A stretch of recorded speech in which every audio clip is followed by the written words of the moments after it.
Meus queridos e amados irmãos, a paz de nosso Senhor e Salvador Jesus Cristo a todos vocês. Eu sou o Fernando Aquino e você está aqui comigo mais uma vez para o nosso Me Edificando à Luz da Bíblia, tá? Que é um quadro que nós temos aqui, todo ele voltado para subsídios, auxílios aí dentro da EBD. E desta feita nós estaremos trabalhando aqui com a revista LPD, Lições da Palavra de Deus, revista essa que é produzida aí pela editora Central Gospel, tá? Essa revista está muito boa e a gente tem falado aí dentro dela, nesse trimestre, sobre a carta de Paulo aos Romanos e a justiça de Deus. E a lição a ser abordada aqui neste vídeo é a lição número 8, cujo título é Obediência e Desobediência. Gente, esse tema não tem nem o que falar no que tange a importância desse tema, né?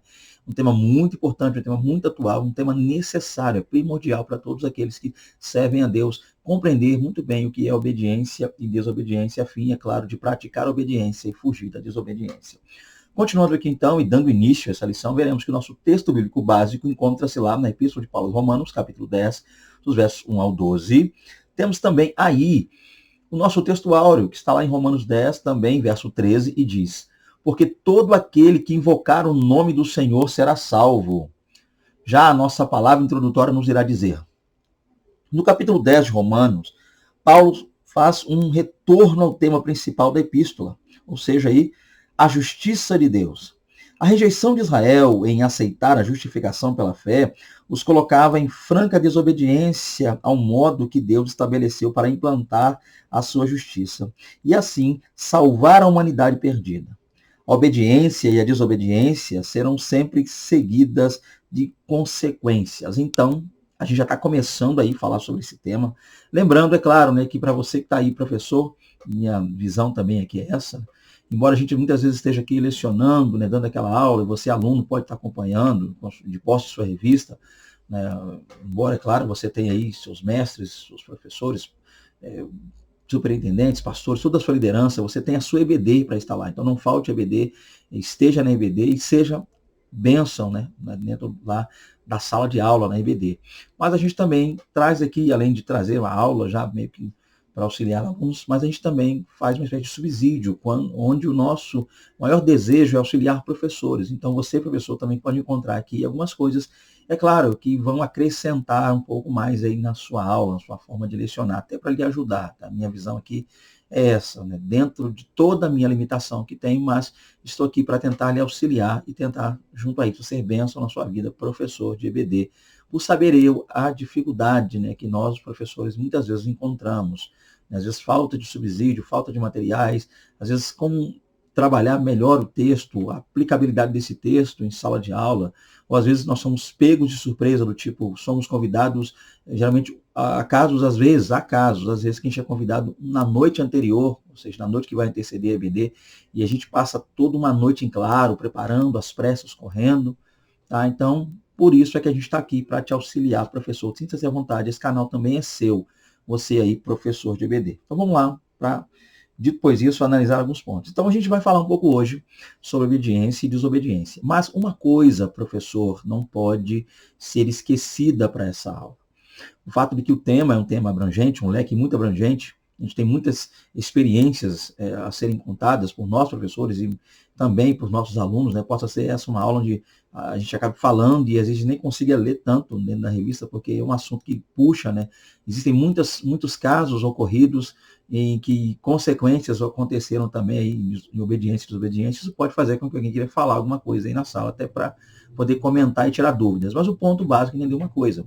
Então, você, professor, que me assiste aí, você vai ter que tentar fazer, dentro do possível, falar desse assunto, obediência e desobediência, sem fugir daquela questão principal, que é uma análise no capítulo 10 da Epístola de Paulo aos Romanos. E a desobediência que está sendo tratada aqui inicialmente nesse capítulo, o capítulo 10, é a desobediência do povo de Israel, da nação de Israel. Haja vista o fato de que esses 3 capítulos, a saber 9, 10 e 11, tratam de maneira específica a situação de Israel, onde o capítulo 9 relata a situação anterior, no passado de Israel, naquele período ali de Paulo, né, ou seja, o passado, o que antecedia aquele tempo. No capítulo 10, Paulo está tratando a visão atual, o processo atual, como estava Israel naquele período, e logo no capítulo 11, Paulo trataria questões relacionadas ao futuro de Israel, questões até escatológicas quanto a Israel. Então, embora a gente vá falar de obediência e desobediência, a gente precisa também tentar trabalhar dentro desse contexto, porque essa lição, que é a lição de número 8, ela é uma continuidade dos temas que estão sendo abordados por Paulo na sua epístola aos Romanos. Então, é bom que a gente, sempre que possível for em loco, ou seja, em sala de aula, faça um link. E que link é esse? Analisando um capítulo, chegando a um capítulo, falar um pouco dos capítulos anteriores, fazer um breve resumo.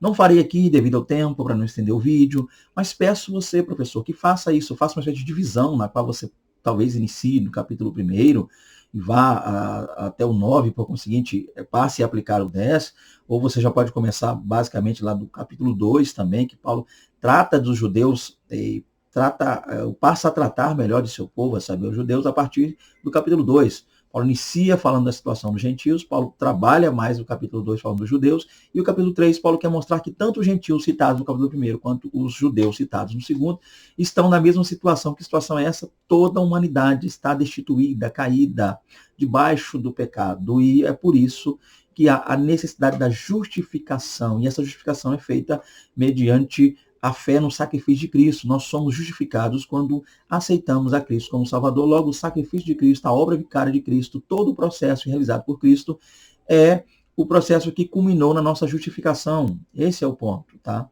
E que o homem não é justificado por obras, pela lei e outras coisas mais.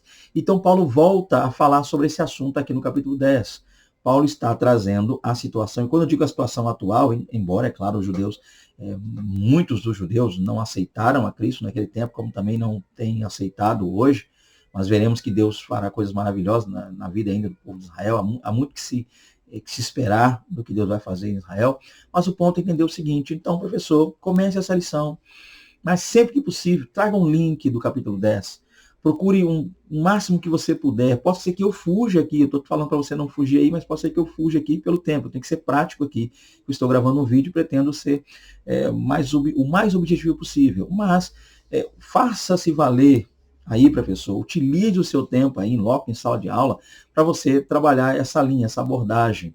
Tente, se preciso for, ou se possível for aí, fazer uma espécie de comentário do capítulo 10, onde você vai pegar os pontos abordados pelo autor aqui da revista, né, pelo comentarista, a saber, da revista, acho que Gilmar Chaves é o nome dele, homem de Deus. Você vai pegar aí os pontos abordados aqui por ele, logo pela Central Gospel, a editora, e fazer uma espécie de comentário. Porque comentar todos os versículos do capítulo 10 de Romanos você não terá tempo. Então, eu aconselho que não tente fazê-lo aí, porque isso pode complicar.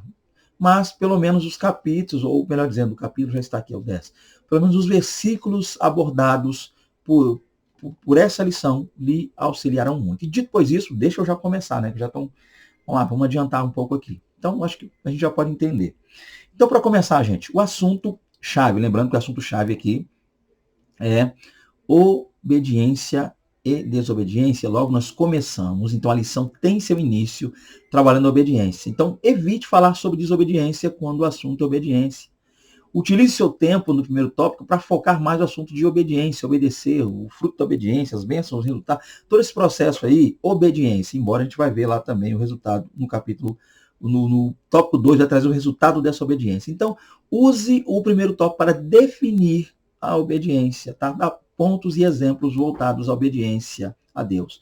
Ok? Então, vamos lá. Depois disso, mais uma vez, a gente já tem aí o significado de obediência. Então, lembrando que é uma daquelas lições onde a gente começa conceituando o assunto. Então, se o assunto é obediência, vamos conceituar, vamos entender o que é obediência. E eu só vou usar aqui a lição, tá? Não trazer outras fontes aqui para ser objetivo. Mas sinta-se aí, professor, à vontade para fazê-lo.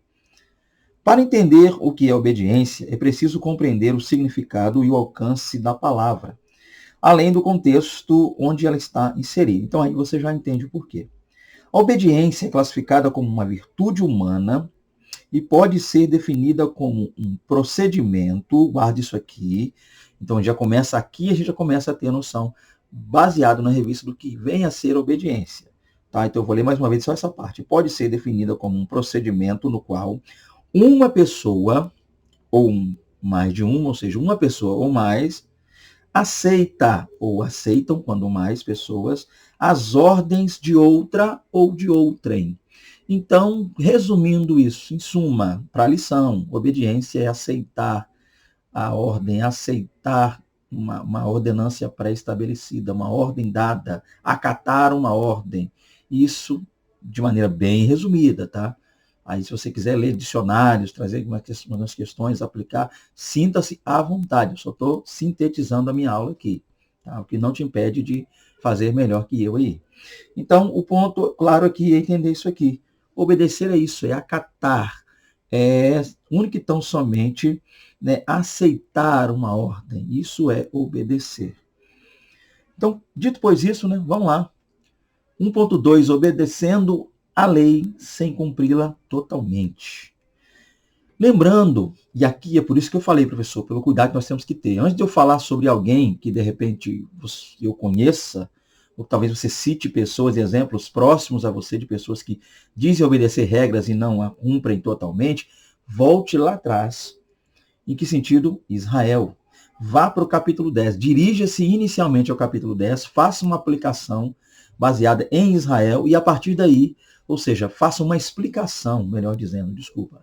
Explique o sentido que Paulo quer dizer sobre Israel e a partir da aplicação, sinta-se à vontade para aplicar a nós, igreja.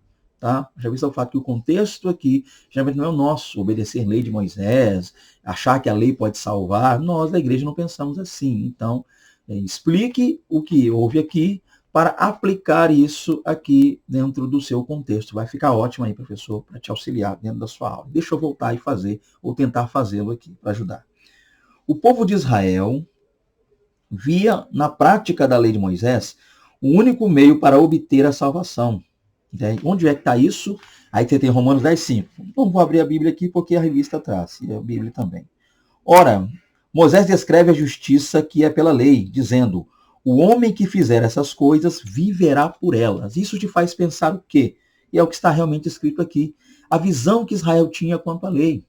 A visão deles era que observar a lei, logo obedecer a lei, logo cumprir cabalmente a lei, lhes traria salvação, fazendo com que eles entendessem que este era o fim, ou seja, o propósito da lei seria esse. Essa é a visão, que a lei lhes fora dada para isso, para lhes salvar, para lhes tirar, para lhe afastar da ira de Deus, para que eles não pudessem experimentar a ira de Deus. Então, por isso, para isso, assim pensavam os judeus, quanto o assunto era ali a lei. Continuando, não há dúvida de que a maior parte da nação israelita, na época de Paulo, ou mesmo quando Moisés vivia, confiava que poderia não apenas obedecer à lei, mas também receber a salvação por meio da sua observância de forma adequada. Isso era algo que predominava no imaginário do povo. Então, parte do que eu já li anteriormente repete-se aqui, então são assuntos que trazem mais basicamente a mesma questão. Aqui você pode trazer a seus alunos o fato de que Israel vivia achando que a observância da lei, a guarda da mesma, a prática da mesma ali, toda ela pautada, lhes caberia e lhes seria por salvação. Então eles se apegaram tanto a isso que não entenderam o propósito real da lei. De fato, havia entre os israelitas um desconhecimento geral a respeito da função da lei. Quase tudo era entendido de forma legalista.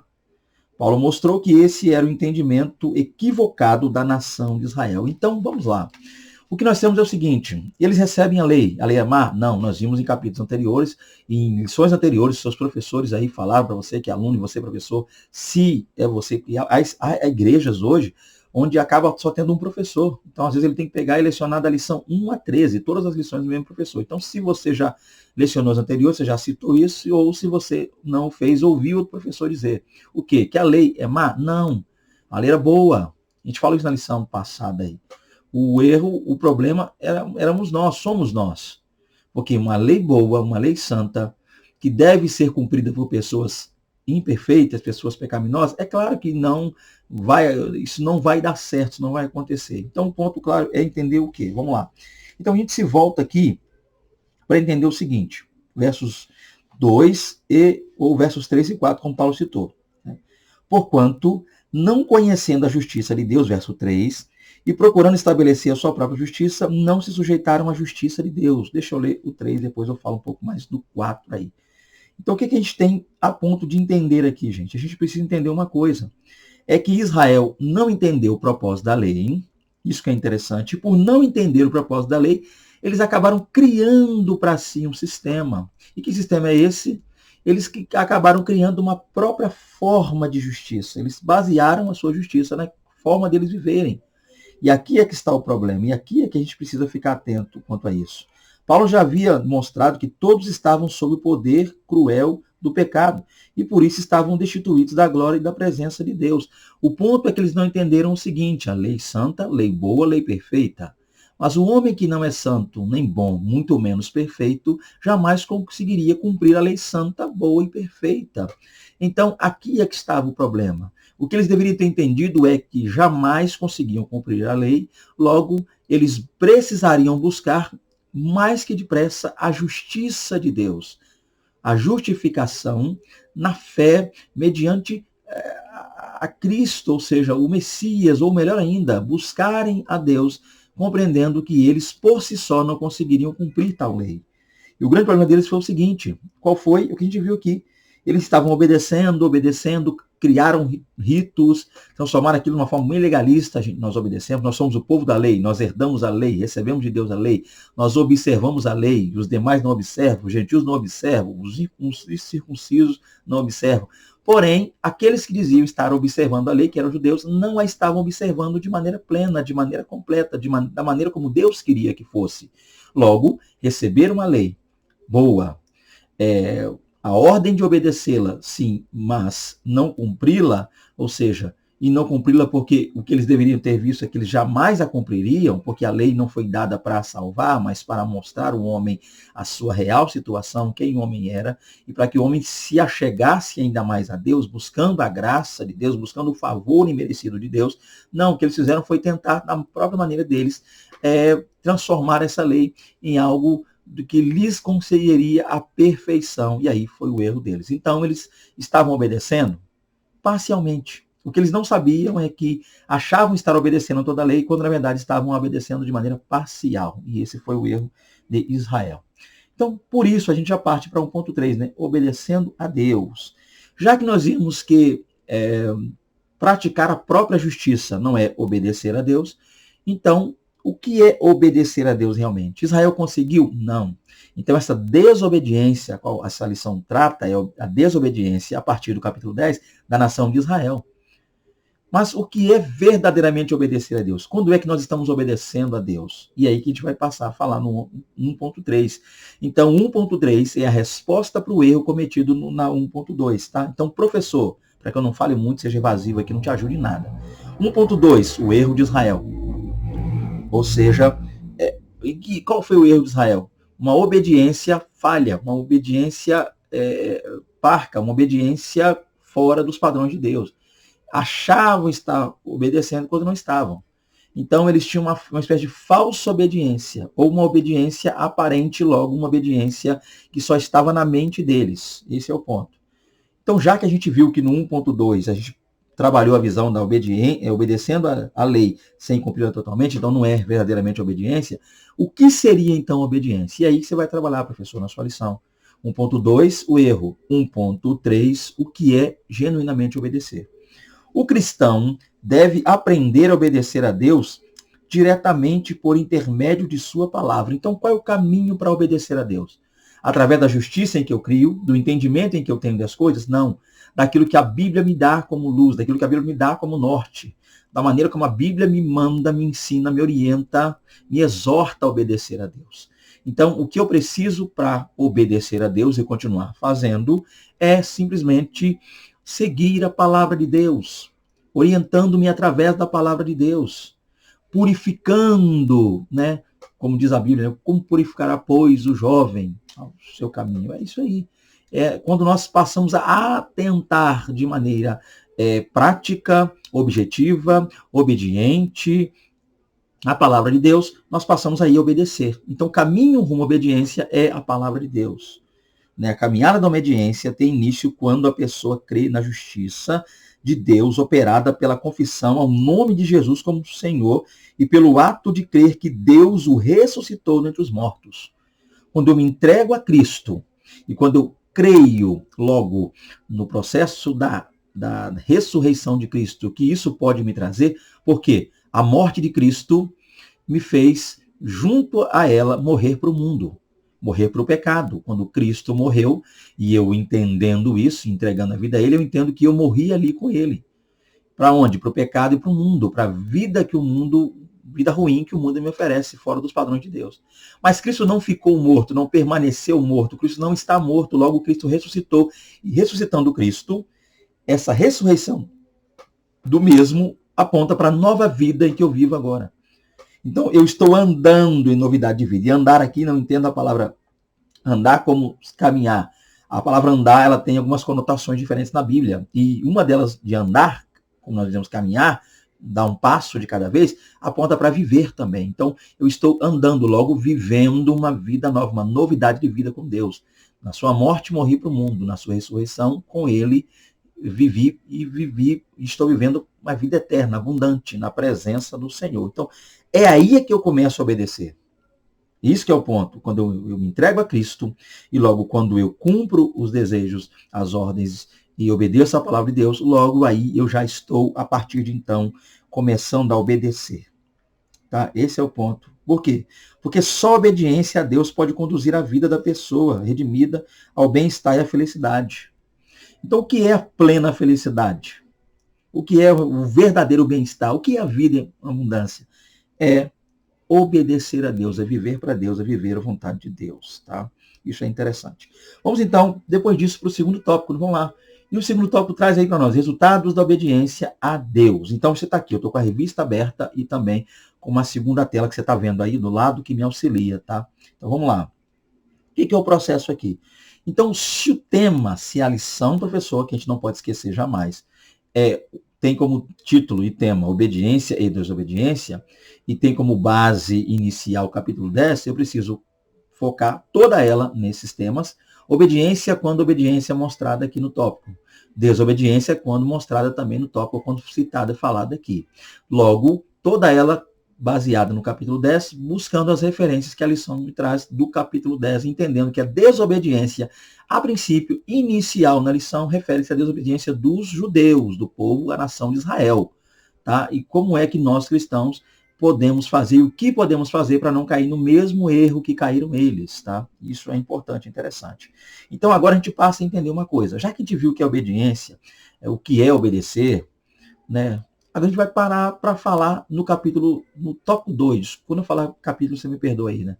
Vamos lá, falhas técnicas. E como eu não edito as minhas aulas, eu não corto, eu não volto, eu não faço edição, eu não monto, remonto, que eu acho que o negócio bom é o natural.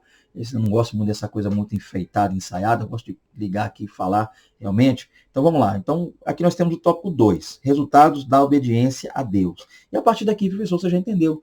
O que vai me trazer?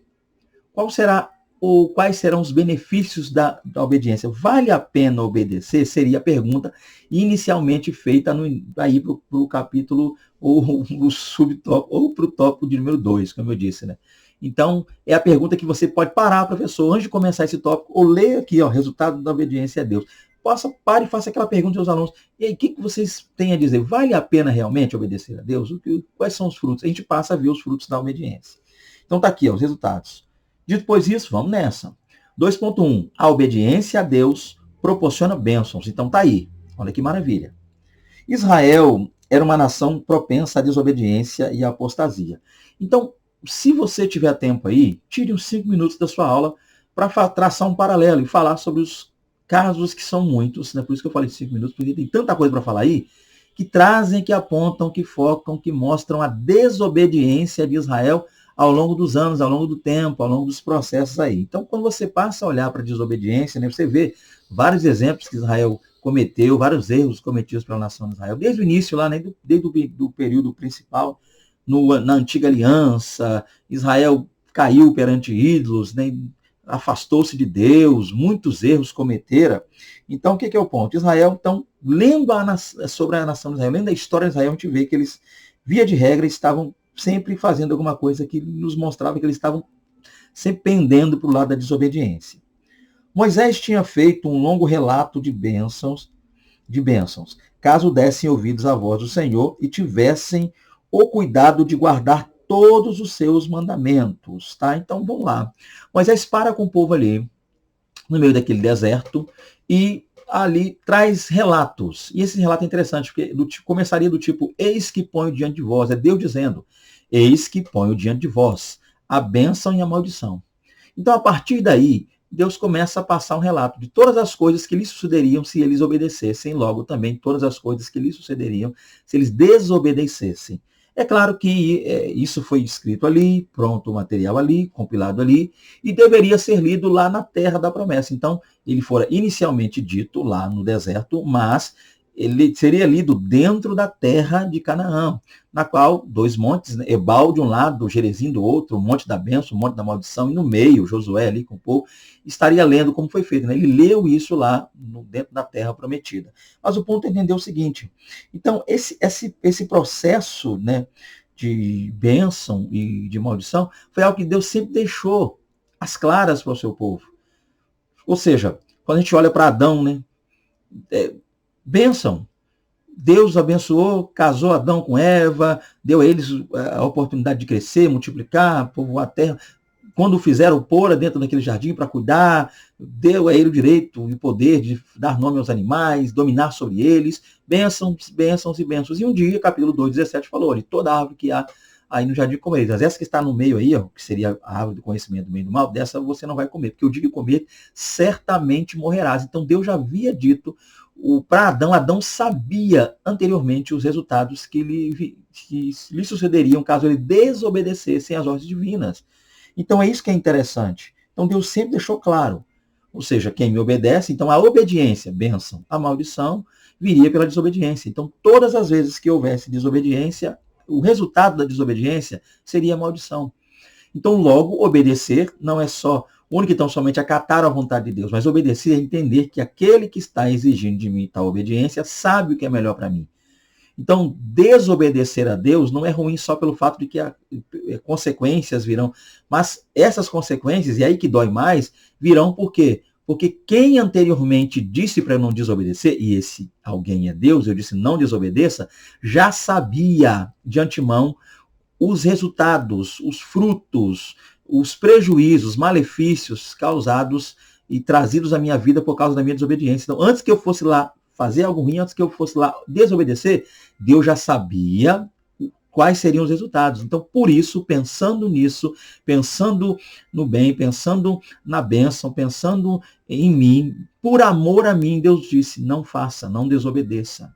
Tá? Muitos pensam que é uma espécie de castigo divino, Deus não gosta, Deus não quer que eu desobedeça porque ele não gosta, que é um capricho. Não é um capricho divino, não. Quando Deus nos manda obedecê-lo, é porque Deus sabe tudo de bom que está para nós. Logo, quando Deus manda que não o desobedeçamos, é porque Deus sabe todos os malefícios que essa desobediência nos trará. E a gente, às vezes, não entende isso. Ok? Então, vamos lá. A bênção, logo, que maravilha. A obediência gera bênçãos, isso que a gente precisa focar aí. No caso de Israel, quando Israel, então, voltando lá para Israel, todas as vezes que Israel obedeceu à voz de Deus, o que aconteceram? Bênção. Todas as vezes que desobedeceu, nem preciso falar. Né? Maldição. Continuando, então, nós temos aí, ó, 2.2. A obediência a Deus é o reflexo da fé. Vamos lá. A obediência e a fé não devem ser compreendidas separadamente. Então, já começa entendendo o seguinte. Por que obediência e fé não podem ser separadas? Porque alguém, nesse caso, e esse alguém é o todo e glorioso, poderoso Deus, logo subsistindo em três pessoas, Pai, Filho e Espírito Santo, a Trindade Santa é Deus. Então, o que a gente entende aqui? Você vai obedecer ordens, mandamentos de alguém que você ainda não viu física e pessoalmente. Obedecer a Deus. Mas Deus diz que é, mas por que é? Não é? Como é que... Você precisa pôr a sua fé em prática todos os dias para obedecer. Então, nós que obedecemos a Deus, não precisamos que Deus desça do céu em pessoas como já o fez, para falar. Nós, pela palavra dele, deixada a nós, pela fé nossa nesta palavra e nesse Deus, dono desta palavra, nós obedecemos. Então, a obediência, sim, requer fé. Isso é maravilhoso. Os dois trabalham juntos, as duas trabalham juntos. Obediência e fé. Romanos 10:2, Paulo declara que os judeus têm zelo de Deus. ele quer dizer que apenas o cuidado e a fidelidade na prática de uma tradição religiosa não é o bastante para alcançar o favor do Altíssimo. Ou seja, uma coisa Paulo reconheceu, está aqui, ó, vou ler o 1 e 2. Irmãos, capítulo 10, tá? Irmãos, o bom desejo do meu coração e a oração a Deus por Israel é para a sua salvação. Então isso mostra o amor de Paulo para com a nação dele, com Israel. Paulo não esqueceu Israel, assim como Deus também não. Então Paulo amava Israel. Aí, verso 2, porque lhes dou testemunho de que tem zelo de Deus, mas não com entendimento. Então aqui está o segredo, professor, para você trabalhar a obediência, a questão da fé. Eles tiveram, vamos dizer assim, a obediência, mas não foi, como a gente viu aí, não é obediência plena, foi parcial. Por quê? Porque, mediante a obediência, eles tornaram isso uma espécie de rito, um ritual, uma prática repetitiva. Eles passaram a se guiar por isso e não deixaram se guiar por Deus, pelo Espírito Santo de Deus. Logo, zelosos, isso Paulo reconhece, eu reconheço o fervor, o zelo que vocês têm, mas esse zelo todo de vocês não é bem exercido, por quê? Porque eles faltam entendimento. Então Paulo já passa a ensinar uma lição maravilhosa para nós. Ser aquela pessoa zelosa, né? Aquela pessoa bem criteriosa, né? Aquela pessoa que gosta das coisas nos mínimos detalhes, por assim dizer, espiritualmente falando, mas se não houver a fé, se não houver entendimento, se não souber relevar certas situações, não vai. Não dá para ser só a ferro e fogo. Eu sei que a palavra santidade causa em nós um temor, um tremor, um peso muito grande, mas a gente precisa entender realmente o que é a santidade e quando ela é aplicada, quando deve ser aplicada. Ou seja, logo entender o que é pecado ou não. E eu definiria isso, eu sempre defino, né, para os meus alunos, meus amigos, quem tem contato comigo, quando eu vou pregar, eu sempre falo isso, que pecado, na minha visão, pecado não é o que homens me dizem que é pecado. Pecado não é o que homens pensam que é pecado. Pecado é o que Deus diz que é pecado. Por quê? Porque o coração humano pode ser falho, pode se enganar. Talvez por eu não gostar, tá? Eu, Fernando Aquino, estou aqui falando contigo por intermédio desse vídeo. Possa ser que eu aqui, Fernando, não goste de algo, e por não gostar, eu vou dizer para você que isso é pecado, porque eu não gosto.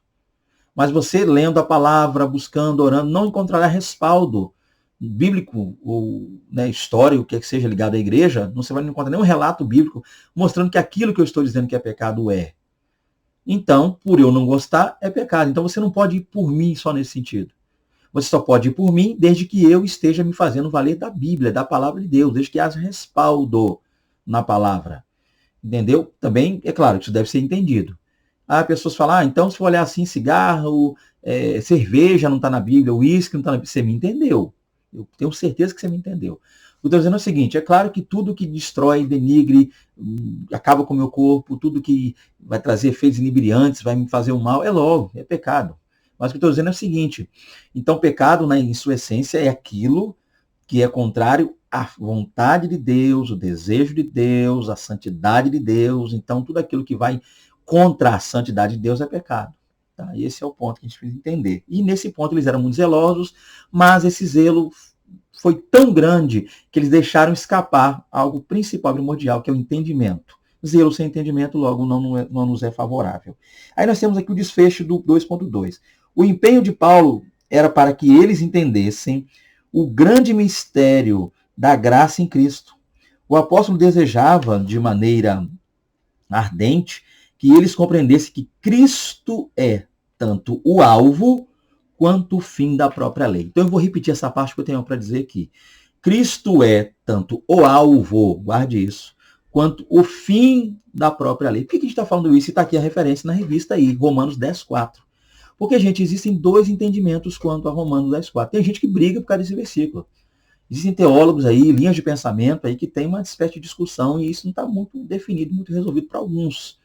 E de onde sai a briga? A briga sai, é claro, da palavra fim aí. Então vamos ver isso aqui. Eu trouxe para você um pouco aqui do texto grego, Romanos 10:4, texto grego. Não, professor, você não precisa ser doutor, professor, falar grego, hein? Só para você, pelo menos, tentar explicar a origem, tá? O porquê desse problema, o porquê que muitos não entendem. É lógico, caso você julgue necessário fazer isso. Eu já vi você fato que a lição não faz. Estou trazendo aqui porque há coisas que alunos ouvem e às vezes perguntam em sala de aula e o professor é pego de surpresa. E aí o negócio ingessa. Então, estou tentando te ajudar. Se alguém tocar no assunto, amém. Se não tocar, esquece isso, vamos embora. Fica à vontade aí. Você não precisa tocar nesse assunto caso ninguém toque. Então, Romanos 10:4, nós temos aqui o texto grego, né? Aí nós temos as palavras aí. telos garnomo Christos, eis dikaionesi panti tu pisteuanti. Então, o que quer dizer isso aí? Vamos ser breve aqui, que eu estou correndo, vamos lá. Primeiro, a palavra telos. Então, está aqui o grego telos. Segundo, gar, telos, o fim. Gar, pois. Nomon, da lei. Christos, é Cristo. Eis, para. Dikaiosene, justiça. Panti, a todo. Tu, o pisteuanti, que quer dizer que crê. O fim, pois, da lei é Cristo, para a justiça a todo o que crê. Tá? E nós tendo aqui a revista, nós temos, vamos lá. Então nós temos aqui, ó, para, ou melhor dizendo, né, verso 4 do capítulo 10. Porque o fim da lei é Cristo, para a justiça de todo aquele que crê. Qual é o problema aqui, professor, que muitos trazem, às vezes tem essa dificuldade de entender e trabalhar? Essa palavrinha aí, telos, fim, telos. Porque essa palavra telos, que está no grego, a primeira palavra que você vai encontrar aí, é aquela, eu vou até passar o mouse para te ajudar, mas está aqui, né? O fim, está aqui, ó, telos. Aí eu esfregando o mouse aqui, passando para ajudar você. Então vamos lá. Telos quer dizer tanto fim quanto alvo. Ou seja, e alguns pensam assim, então Cristo é o fim, ou seja, em que sentido? Quando Cristo veio, ele aboliu, ele destruiu, ele acabou com a lei por completo, não existe mais lei. Cristo acabou com a lei, logo ele é telos, fim. Só que a palavra telos também é alvo, ou seja, um fim apontando para onde você quer chegar. Suponhamos que você saia de casa para ir em um lugar específico. Quando você chegou lá, não é que você vai passar a vida toda lá. Ali não é o fim da sua viagem. Pode ser que você vá lá e voltar para casa. Por exemplo, um homem que sai de manhã para o trabalho, logo, quando ele termina o trabalho ao fim da tarde, ele termina de trabalhar, ele volta para casa à noite. Então, o trabalho não é o fim para ele em si, não é onde ele reside, onde ele mora. Ele só vai lá trabalhar e volta. Então, a palavra telos aponta tanto para isso aí, ou seja, um alvo específico onde a pessoa quer chegar. Então, o meu alvo é telos, o meu alvo é o trabalho, o meu telos é onde eu quero chegar. O fim da minha jornada de casa ao trabalho. Cheguei no trabalho, telos, ali trabalho, volto. Então, o trabalho não acabou, porque amanhã eu tenho que voltar lá de novo. Mas também é fim, no sentido de acabar, cessar. Então, a palavra telos, fim, pode ser usada nos dois sentidos, tá? E Cristo, como é que explica isso? Então, Cristo veio e a lei acabou, mas a lei acabou em que sentido? Se a gente entende que existe ainda a lei no sentido moral. Já visto o fato de que entendia-se que a lei é dividida em moral, tá? A lei sacrificial ou cerimonial, como alguns diziam, tá? Isso que é interessante. E mais nessa questão também civil, né, que é a judicial. Então, lei civil, lei moral, lei cerimonial ou sacrificial. A cerimonial ou sacrificial, existe ainda aqueles ritos, guarda de sábado, mortes de animais, sacrifícios? Não. Né, todo aquele processo da lei cerimonial cessou com Cristo, porque tudo isso apontava para Cristo. Então não há mais necessidade de se cumprir a lei sacrificial, cerimonial. Essa questão da lei, nós diríamos aí no sentido, né, mais voltado à área civil, coisas ligadas às leis de Israel como povo, como nação. Isso serve para nós? Não, tem muita coisa lá que não serve. A questão do casamento era diferente, a questão todo o processo lá. Tem muita coisa da lei deles no que tange civil que para nós não serve. Então, Cristo, ok. Se findou também, a igreja não precisa seguir a lei civil de Israel, dos judeus, dos hebreus. Mas a lei moral ainda é a mesma. O que era pecado moralmente naquele tempo ainda é pecado hoje. Então, matar, furtar, adulterar, tudo isso continua. Então, a lei acabou de vez. Esse é o ponto. Então, como entender isso? É entender que sim, Cristo é o alvo e o fim. Ou seja, com a vinda de Cristo, com a morte do mesmo, o sacrifício feito por ele e sua ressurreição, nós não estamos mais debaixo da lei. E foi isso, justamente isso que Israel não entendeu. Então, por que eu estou falando que há essa briga? Porque tem gente ou igrejas até que se dizem cristãs, que querem guardar sábado, não comer carne de porco, e todo esse processo baseado na antiga aliança, usam esse termo telos para dizer que Cristo é o alvo, mas que a lei não acabou. A lei continua. Então, Cristo é o telos alvo. E quem entende que esses pontos não são necessários, aplica que Cristo é telos fim. Logo, Cristo é ambos. O alvo, porque a lei apontava para ele. Então, o alvo era ele. A lei servia para apontar para Cristo. Então, alvo, telos. E a lei também serviu para mostrar uma coisa. Ela se findaria com o cumprimento pleno na pessoa de Cristo. Então, ela cessou.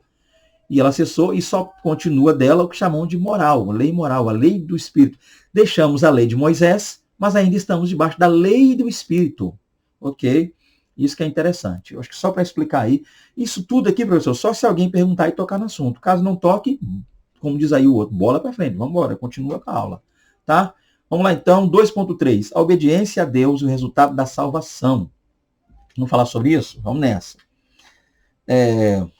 Aqui nós temos, para um judeu, era muito difícil acreditar em salvação aberta a todas as pessoas, indistintamente e independentemente da prática da lei.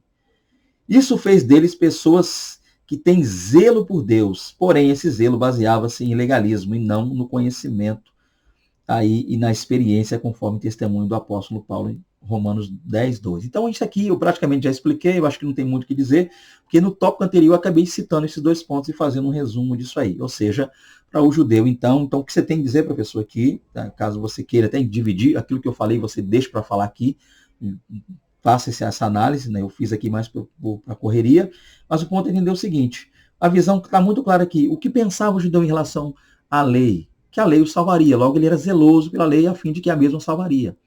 E pensar que alguém poderia ser salvo de outra forma que não fosse a lei, trazia uma espécie de confusão à mente de um judeu. Mas como alguém poderá ser salvo se não seguir a lei? Era o pensamento deles. E isso fez com que eles criassem uma própria justiça para si, uma própria forma de ver as coisas, uma própria maneira de ver a vida, tá? Uma própria maneira de ver o processo. E isso fez deles o seguinte, ou seja, resumindo, professor, 2.3, é aí que você vai entender onde os judeus perderam o entendimento. Quando eles passaram a pensar, a viver achando, a viver aí, imaginando que só a lei levava o homem a Deus, só. Então foi nesse ponto que foi esse o entendimento que faltou para eles aí. Fica mais fácil para você entender, logo explicar. Continuando, tópico 3. A desobediência a Deus e suas consequências. Gente, meus irmãos aí, professores, alunos, amigos que nós temos aqui, irmãos em Cristo, irmãos e irmãs aí, nós vimos lá, tópico 1, definição do que é obediência. Então a gente definiu. 2, o que a obediência traz para nós? A gente viu. Então agora nós passaremos a falar sobre a desobediência. Logo, não nos cabe mais falar o que falamos anteriormente. Já podemos usar o nosso tempo a partir daqui para falar de desobediência. Tá? Vamos lá. Então, a desobediência de quem aqui? Primeiro, de Israel. A princípio, não a minha, não a sua, não digo minha e sua, não que nós estejamos aqui visando desobedecer a Deus, mas a da igreja contemporânea não se encaixa aqui ainda. Vamos entender primeiro a de Israel, para posteriormente fazermos aplicações atuais. Esse é o ponto. Então, já não lerei mais tudo aqui pelo tempo, tá? Mas vamos pegar uns pontos aqui. Então, você tem aqui, ó. Israel sempre se mostrou resistente à obediência aos mandamentos do Senhor. Por isso, o povo passou por experiências dolorosas. Aqui você só entendeu o seguinte, que Israel já está começando, todas as vezes que eles desobedeciam a Deus, era um pouquinho já de uma demonstração, ou uma pequena demonstração de que eles estavam desobedecendo a justiça de Deus, a forma como Deus pré-estabeleceu as coisas. E tudo isso apontou para essa rejeição. Então, não é que eles, de maneira abrupta, né, eles rejeitaram a Cristo, logo ficaram assim, não. Eles já vinham ano após ano rejeitando a vontade de Deus. E quando Cristo veio, eles já estavam com a mente incrustada, uma mente já toda impregnada em desobediência, em visão esparca, as coisas ruins, que foi preciso Deus os levar a um cativeiro a fim de limpar um pouco lá. O cativeiro serviu até como auxílio. Não pense você no cativeiro como um castigo para Israel, mas o cativeiro serviu. Naqueles 70 anos passados, muita coisa mudou. Ali houve eles deixaram por vez, assim, de vez, a idolatria. Não se falou mais em Dagon, Baal, Astarote, Milcom, Azera. Parou com isso. Não adoraram a Marduk, os deuses lá da Babilônia. Eles cessaram com a idolatria lá.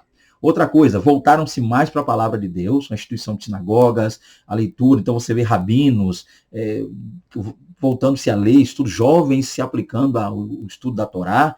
Então a questão básica é que o cativeiro foi bom, foi uma ferramenta usada por Deus para moldar Israel, que ainda assim precisava ser lapidado após o cativeiro também. Então nós temos alguns pontos aqui a destacar. Vamos lá. 3.1.1. Os judeus se fizeram culpados ao rejeitar a justiça de Deus pela fé em Cristo. Então a gente começa aqui a ver o seguinte. Então o que é desobediência? No caso dos judeus, a rejeição da justiça de Deus. E isso lhes fez culpados. Então, como é que eles se fizeram culpados? Quando eles endureceram o coração, né, foram incrédulos, isso levou eles o quê? Estabelecer um meio próprio para a salvação. Aí que é o problema. Por não entenderem os meios de Deus para a salvação, eles acabaram criando seus próprios meios. Achando que a lei lhes serviria como salvação, eles criaram seus próprios meios de servir e seguir, não a Deus, mas a lei. Eles se prenderam mais à lei do que aqueles que lhe entregaram a lei, a saber, Deus. Embora você fale, embora eu também diga a lei de Moisés, mas Deus é quem deu essa lei. Porém, os judeus se prenderam mais aos 613 preceitos, mandamentos, e ritos e quesitos. Eles olharam mais para isso do que o que isso faria para eles, o resultado que essa lei traria a eles, que é o reconhecimento da necessidade urgente e emergente de Deus. Eles não reconheceram isso. Então aqui está o processo. Por que eles se fizeram culpados? Porque eles não entenderam. Uma coisa, só a justiça de Deus. Isso que é interessante. Só a justiça de Deus, que inclusive eles rejeitaram. Então, é só a justiça de Deus que pode salvar o homem. Mas o problema é que eles rejeitaram a única forma de salvar o homem, que é a justiça de Deus. Está claro aí, gente? Está claro aí, professor? Está claro aí, aluno? Esse subtópico aí, 3.1.1, é o que nós precisamos entender, que você e eu, que nós precisamos entender e explicar aos alunos, caso professores, é o fato de que eles rejeitaram a única. Isso que é o problema. E a justiça de Deus é o quê? Um ato?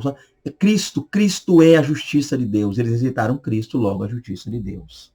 Isso que é interessante. E com isso se fizeram culpados.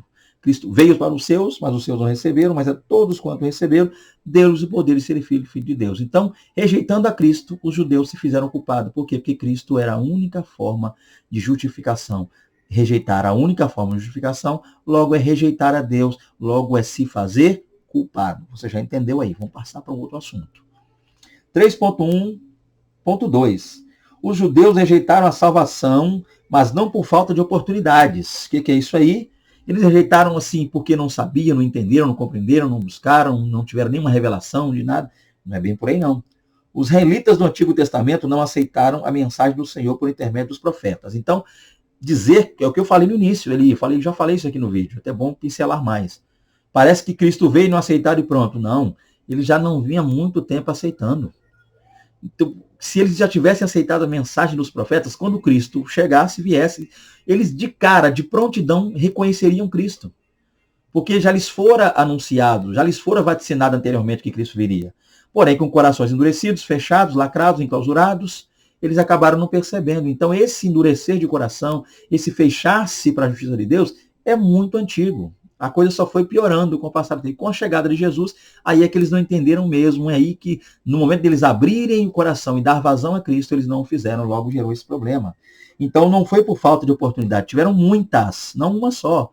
Não foi só a vinda de Cristo que lhes foi a oportunidade. Há muitos anos já eles já vinham tendo essa oportunidade, mas não o perceberam, não viram, logo não entenderam. Eu não estou dizendo de todos, né? Que houveram ali, né, judeus, hebreus, homens de fé, como Daniel e muitos profetas, muitos homens de Deus que se salvaram ou foram salvos, né? Se dá o termo se salvaram, pode fazer alguém pensar que eles se auto-salvaram. Deus o salvou, por quê? Pela fé em Deus, isso é maravilhoso. Não pela observância das leis. Não se ouviu falar que Elias era um cumpridor pleno da lei, que o Eliseu era e coisa do tipo, mas sim pela fé. A fé, sim, foi um instrumento de Deus para a salvação, desde a antiga aliança. Não pense você que foi a lei, não. O povo de Israel, na época de Paulo, também rejeitou a justiça que vem de Deus. Como disse o apóstolo, porquanto, desconhecendo a justiça de Deus e procurando estabelecer sua própria, não se sujeitaram ao que vem de Deus. Então, aí a gente percebe já o problema, né? Aí a gente percebe já a situação difícil. O que agravou mais a situação? Esse fato deles não terem reconhecido e não terem entendido, como eu já venho falando aqui nos vídeos. E é o que Paulo, ou neste vídeo, é o que Paulo citou no verso 3.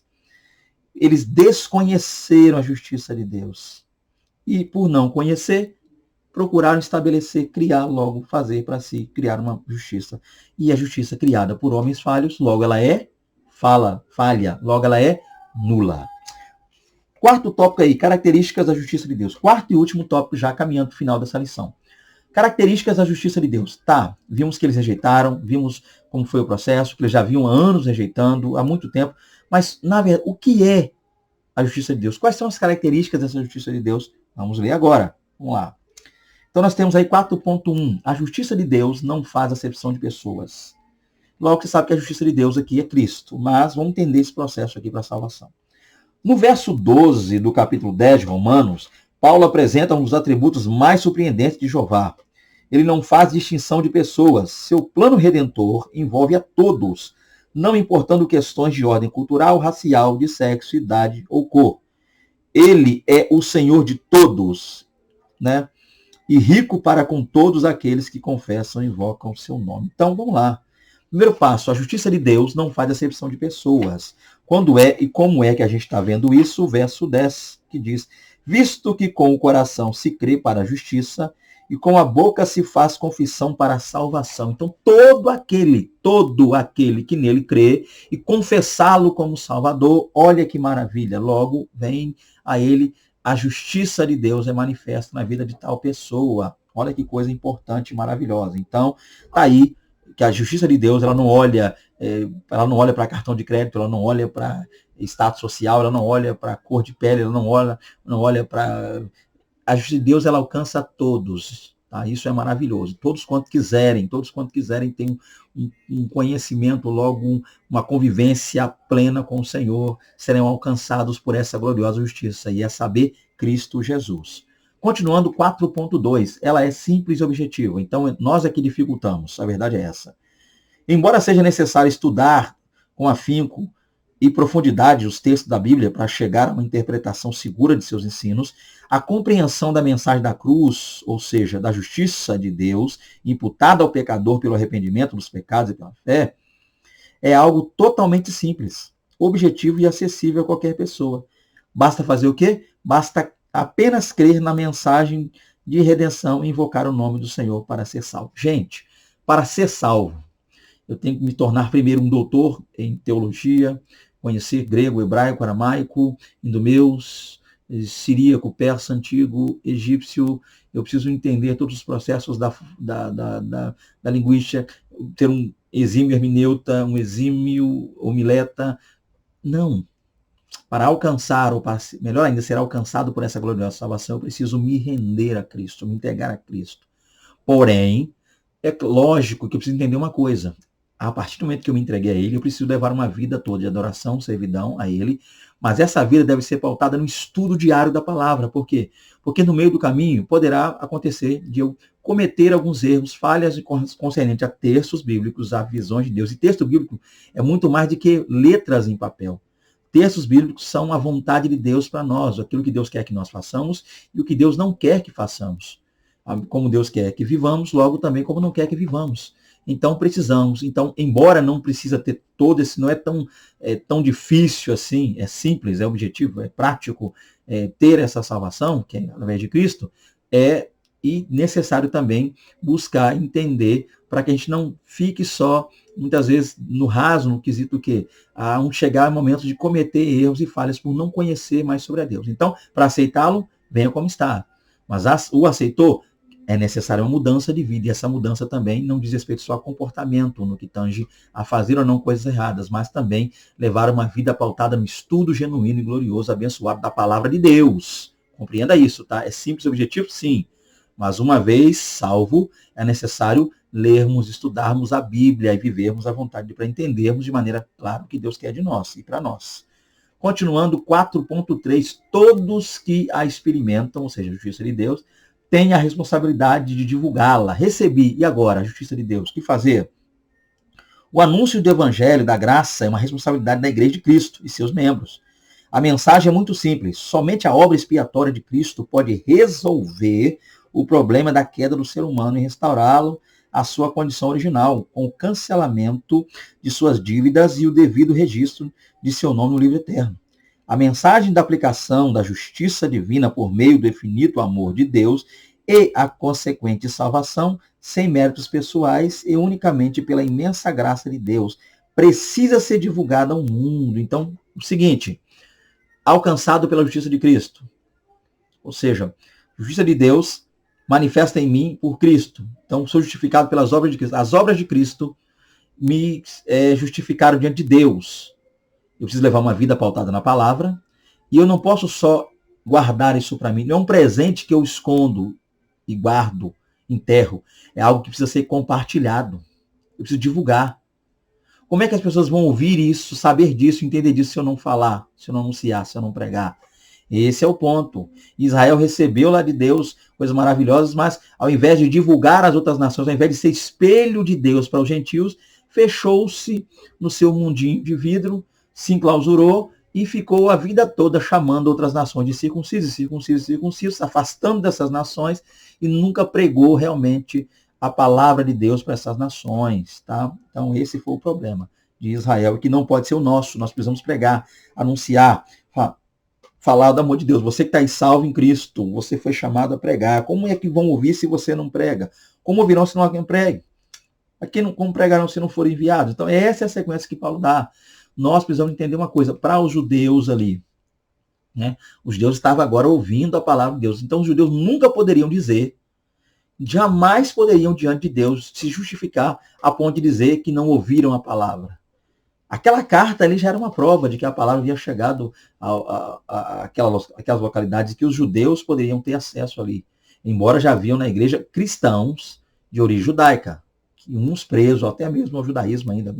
Mas isso era a prova de que o evangelho estava chegando e precisaria ser anunciado. Então todos que experimentam, você vive o evangelho, você agora tem a responsabilidade de divulgá-lo, de pregá-lo, de anunciá-lo, de proclamá-lo, para que o Espírito Santo se faça valer disso a fim de salvar outras vidas, como você também, que me assiste aí, foi salvo. Fechando aqui, acho que o último subtópico, os gentios e os demais povos a receberão com prazer. Então a justiça de Deus ficou só para Israel? É isso que Israel não tinha entendido. Isso que Israel não compreendia. Como que os gentios estão sendo salvos se nós somos o povo eleito?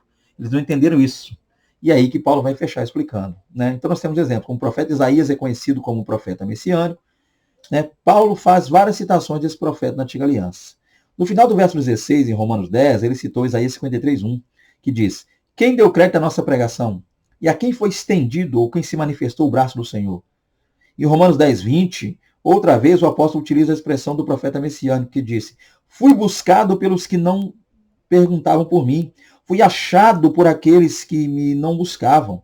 A um povo que se não chamava do meu nome, eu disse: eis-me aqui. Olha aí que maravilha, gente. O que essa lição está fechando aqui? Fechando que Paulo estava mostrando a Israel que eles não estavam aceitando a justiça de Deus, pois estavam vivendo debaixo da sua própria justiça.